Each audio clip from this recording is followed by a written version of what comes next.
আমার বগুড়া থেকে আসছি আর কি, বগুড়া বাড়ি আমাদের বিভাগ। আমাদের বিভাগ যেহেতু রাজশাহীকে বরাবরই সাপোর্ট করি, মধ্যখানে দল ছিল না, আবার ফিরছে, আমরা আশাবাদী ভাই। পার্থক্য অনেকখানি, যেমন আমরা সংবাদপত্র দেখছি যে 100% পেমেন্ট দেওয়া হয়ে গেছে। গতবারে পেমেন্টে অনেক সমস্যা ছিল, এটা আমাদের রাজশাহী বিভাগের সম্মানটা অনেক সম্মানহানি হয়েছে, এটা আমাদের অনেক ক্ষতি হয়ে গেছে। আমাদের অঞ্চলের যে একটা সুনাম, এটা দুর্বার রাজশাহী অনেকটাই নষ্ট করছে আর কি। ফাইনাল 100% রাজশাহী, যেহেতু রাজশাহীর সাপোর্টার। আমি প্রথম ইয়াতে কোয়ালিফায়ারে আসছিলাম, দল হারছিল, মন খারাপ ছিল।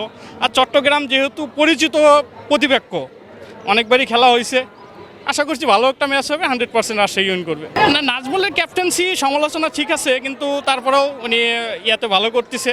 যদিও ক্যাপ্টেন 2 ম্যাচে রান পায়নি, মুশফিকুর রান পায়নি, এটাতেই আমরা চিন্তিত। এই দুজন রান পাইলেই কেন উইলিয়ামসন আসছে, দলের ভারসাম্য অনেকটাই বাড়ছে, আশাবাদী আমরা।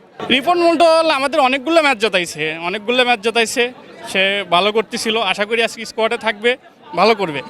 যেহেতু জানি যে আজকে পুরোপুরি স্পোর্টিং উইকেট হবে, 180 রান আশা করতেছি।